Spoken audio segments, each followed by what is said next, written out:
21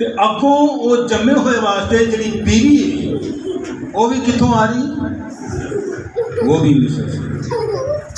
یاد رکھنے والی بات ہے کہ یہ ایمانداروں کا باپ ہے جس کے گھر میں مصر انٹر ہو چکا ہے اور مصر اب گروتھ کر رہا ہے۔ مصر جو گناہ کا گھر یا غلامی کا گھر ہے وہ اس گھر میں آ چکا ہے، اور صرف اتنا ہی نہیں، آپ اس نے گروتھ شروع کر دی ہے، اس کے ساتھ ایک اور مصر کا حصہ جڑ گیا ہے۔ تو اب تنگ پڑ گئی مشورہ دینے والی ماں سارہ کہہ لو، وہ تنگ پڑ گئی کہ ان دونوں کو نکال دے، شادی سے پہلے کی بات ہے، ان کو نکال دے، اور اس کلام کے ساتھ نکال کہ اس لونڈی کا بیٹا میرے اس بیٹے کے ساتھ جس کا خدا نے وعدہ کیا تھا اس کے ساتھ وارث نہ ہوگا، نکال اس کو۔ پھر ابراہیم پھر جا کے چڑھائی کی کہ تو ہی نکال اس کو، مشورہ خود دیا تھا کہ ابراہیم تو ایسا کر دے، جب اس نے کر دیا اب پھر اسی ایماندار پہ چڑھائی ہے، کیونکہ وہ خدا کے کلام کو بھول کر بیوی کے باتوں میں آ گیا، اس کو پورا کر دیا اور پھنس گیا بری طرح، اب نکالنے کے لیے تیار ہو گیا۔ حالانکہ ایک دفعہ خدا سے کلام بھی کیا تھا، جب خدا نے پھر اس کے ساتھ کلام کیا تو اس نے سفارش کی کہ ان کو اسماعیل میں میرے راستے برکت دے دے، کیونکہ امید چھوڑ چکا ہے، تو کہہ رہا ہے کہ آپ نا اسی کو برکت دے دے، یہی میرے لیے کافی ہے۔ لیکن خدا نے کہا نہیں، اور یہ برکت ہے ہی نہیں، یہ تیرے ہاتھ ساری زندگی کا علم ہے، یہ روز کوئی نہ کوئی کہ تو تیرے واسطے نا کوئی بدنامی کا علامہ لے کے آئے گا تو تینوں روز کسی نہ کسی پنچایت بلایا جائے گا، بے طرح تو پیوں اکی تعلیم دیتی بل یہ نہ سوچ یہ تیرے واسطے ٹھیک نہیں ہے، میں تینوں وہی فرزند دیا گا جہاں میرا تیرے نال وعدہ ہے۔ تو ہم سیکھ رہے تھے کہ خدا ہمارے لیے جو منصوبے رکھتا ہے یا اس کے جو خیالات ہیں وہ ہماری سلامتی کے ہیں۔ میں تمہارے حق میں اپنے خیالات کو جانتا ہوں، خدا کا فرمان ہے، تو وہ تو ہمارے حق میں جو اس کے خیالات ہیں وہ جانتا ہے کہ وہ بھلائی کے ہیں، وہ ہماری بہتری کے ہیں، ہماری ترقی کے ہیں، لیکن اسے گھر میں کیا ہو گیا ہے، ہم اس کے پلان سے باہر آ گئے ہیں۔ مثال 16 کے 10 میں لکھی یہ بات کہ خدا ہی کی برکت دولت بخشتی ہے اور وہ اس کے ساتھ دکھ نہیں ملاتا۔ آگے ہوئی برکت ہے گھر کا سکھ سلام، اس کا مطلب ہے کہ یہ خدا کی برکت نہیں تھی،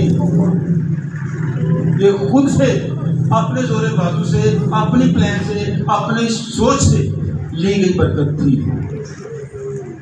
جس نے بربادی کی سکھا دی۔ وہ تو اپنی برکت کے ساتھ دکھ نہیں ملاتا، لیکن یہاں پر دکھ آیا ہے گھر میں، روز لڑائیاں اور جھگڑے، روز نافرمانیاں، روز کوئی علامہ، روز کوئی الزامات لگ رہے ہیں۔ تو اس کو پھر نکالا خدا نے کہا نکال دے سامنے اپنی بیوی، پھر ساری کی بات مان، اور جو وہ کہتی ہے نا، پہلے بھی اسی کے کہنے پر تو نہیں قدم اٹھایا تھا، پھر اسی کی بات مان اور اس کو نکال یہاں سے۔ وہ ٹھیک کہتی ہے، اب وہ ٹھیک کہتی ہے، اب پھر سے اس نے میری طرف دھیان کیا ہے، اس کو احساس ہوا ہے کہ مجھ سے بھول ہو گئی ہے، مجھ سے غلط کام ہو گیا ہے، مجھ سے کچھ ایسا ہو گیا ہے جس کی وجہ سے میری اچھی خاصی جو گھر کی سکون کا ماحول تھا وہ جاتا رہا، اور روز مجھے اب لڑائیاں جھگڑے اور طرح طرح کی باتیں کہنی پڑتی ہیں، سننی پڑتی ہیں۔ تو وہ پھر سے خدا کی بول اٹھی اور ان کو نکالا، اور خدا نے بھی ابراہیم سے کلام کیا کہ تو بے دل نہ ہو، اس کو نکال دے، اب میں پھر تیرے پاس آؤں گا اور تجھے برکت دوں گا۔ ہم سب جانتے ہیں پھر خدا نے وہی برکت جس کا خدا کا منصوبہ تھا، جس کا خدا نے پلان کیا تھا ابراہیم کے ساتھ، وہ پورا کیا، اور 25 سال بعد جا کے ان کو اسحاق کی نوید ملی۔ 75 سال کی عمر میں وعدہ ہے، اور 25 سال بعد یعنی 100 سال کی عمر میں جا کے اس کی تکمیل ہے. ساڑھے سے کون 25 سال خدا کا انتظار کر سکتے ہیں؟ اسی 25 ہفتے نہیں جا سکتے ریگولر کسی چرچ میں. 25 ہفتے کسی ایماندار خادم کے نال کھڑے نہیں ہو سکتے. ایک بندہ 25 سال خدا کے انتظار سے کھڑا رہے. کوئی بیچ میں نافرمانی کر بیٹھا کچھ، لیکن اس کا خمیازہ بھگتا اس نے. گھر کا ماحول برباد ہوا.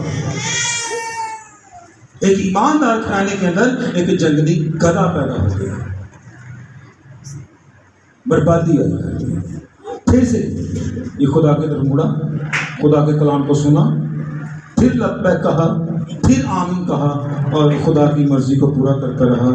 اب جب خدا کی پھر پلاننگ میں ہم چلے جاتے ہیں، یہی سکھاتا ہے خدا کہ جب نکل جاؤ باہر تو پھر دیکھو کہ غلط ہو گیا ہے گھر میں.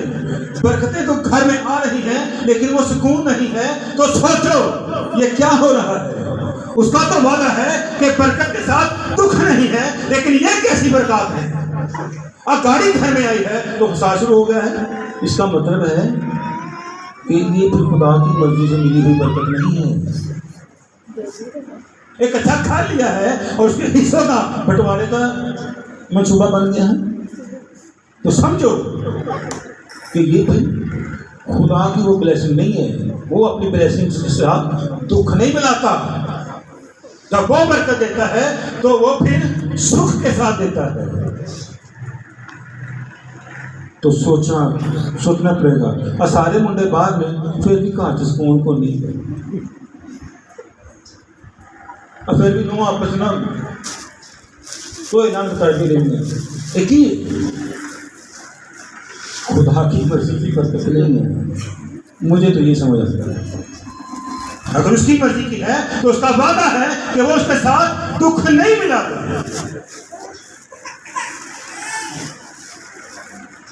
تو بڑا سوچنے کا مقام ہے. اب جب پھر سے خدا نے اس کی زندگی اوپر طرز کھایا، پھر سے خدا نے کلام کیا، تو ہم پڑھتے ہیں چلے زورتے ہیں. میں ویسے بتا دیتا ہوں کہ پھر سے آیا خدا ابراہیم کے پاس 19ویں پاد میں ہمیں ملتا ہے اور پھر جا کے برکت دیتا ہے. خدا اس کے گھر میں آتا ہے، کھانا کھاتا ہے، اس کے ہاتھ پاؤں لگاتا ہے. وہ بڑا ہوا مقصد میں تو خدا برکت دیتا ہے کہ آئندہ سال نیکسٹ ایئر انہی دنوں میں پھر تیرے ساتھ وعدہ کر رہا ہوں کہ تیرے گھر بیٹا ہے. جب تک اسحاق زندگی میں نہیں آیا، اسحاق اس گھر میں نہیں آیا، اس گھر میں شانتی نہیں آئی، اس گھر میں تسلی نہیں ہوئی، اس گھر میں سکون نہیں ہوا، بلکہ ہر وقت لڑائی جھگڑا، کوئی طنز، کوئی علامہ، کوئی کچھ نہ کچھ چلتا ہی رہا. جب تک اسحاق جس برکت کا خدا نے وعدہ کیا تھا جب تک وہ گھر میں نہیں آئی، گھر سے بربادی ٹلی نہیں. وہ جب آیا تو پھر اس بندے کی زندگی بحال ہو گئی. چلے ہاں چونکہ وقت اب اجازت نہیں دے رہا کہ پڑھنے کو. تو جب خدا کی مرضی کی برکت آئی تو اس گھر میں پھر سے وہ خوشیاں لوٹ آئیں، پھر سے وہ بہاریں لوٹ آئیں. اور ہم سب جانتے ہیں کہ اسحاق کے ہاں 2 بچے پیدا ہوئے تھے. کون سے؟ یعقوب اور عیسو. اور اسرائیل کون گیا؟ اسرائیل کے ملک میں معود میں کون گیا تھا؟ کنعان میں یعقوب. کس کا بیٹا؟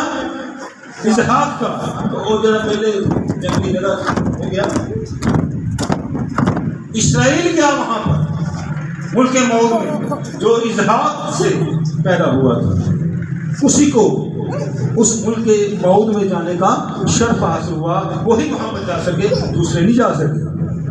تو خدا کی جو پلاننگ تھی، خدا کے جو خیالات تھے، جب وہ واپس میں چلا گیا، توبہ کی یا جس طرح لوٹ گیا واپس، اور خدا نے اس واپس آنے کو پھر دل سے قبول کیا اور اس کو اسی برکت کو دینے کا پھر سے وعدہ کر دیا کہ نیکسٹ ایئر تجھے وہ برکت مل جائے گی. جب وہ برکت مل گئی اس کی زندگی پھر پرسکون ہو گئی اور ایک فرما بردار دے گا. لانگا نہیں کہ سارے میں تیرے خلاف تیرا سارے کا وہ نہیں.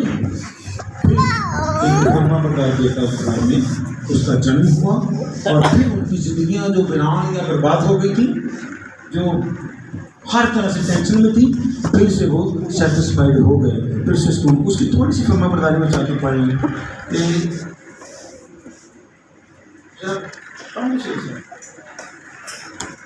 تھوڑی سی فرما برداری اس کو دے دیتے ہیں. چلے میں ویسے ہی بتا دوں اس کو لمبا جب وہ تھوڑا سا بڑا, اب اتنا تھوڑا نہیں تھا, اس کی خدا نے قربانی مانگی, اس کی قربانی مانگی خدا نے. اب ابراہیم نے اس کو قربان کرنے کا نا خدا کے ساتھ پھر سہن کر لیا. ٹھیک ہے, وہ لے گیا. جب لے گیا اس کو قربان کرنے کے لیے تو لکھتا ہے کہ اس کی جو سوفٹری قربانی کے لیے لکڑیاں تھیں وہ کس نے اٹھائی ہوئی تھی؟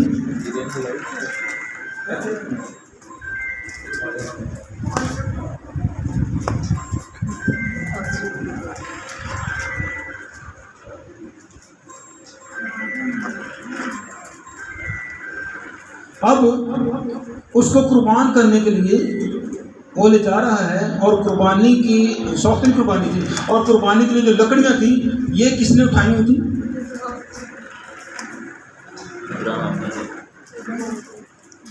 اور قربانی دیا لکڑیاں بھی سوفٹری قربانی وہ بھی اسحاق دے موڈے میں سے. اس کا مطلب ہے کہ یہ کوئی چھوٹا نہیں تھا. جو لوگ مردوں کو جلاتے ہیں ہندو برادری, اگر ان سے پوچھا جائے تو کہتے ہیں 9 من لکڑی کم از کم چاہیے ایک مردے میں جلانے واسطے. 9 من لکڑی. چلو اسی سمجھتے کہ لیکن مان تو گھٹ بھی کی لینا ہوں. پھر پہاڑی سفر لکڑیاں اس پہلے گھر پہ تھی, جب آخری منظر شروع ہوئی تو نوکروں کو فارغ کیا گیا اور لکڑیاں اٹھائیں اور اس کی جہاز کے کندھوں پہ رکھ دی گئی. اس جہاز کے کندھوں پر اب لکڑیاں ہیں تو اس کا مطلب ہے کہ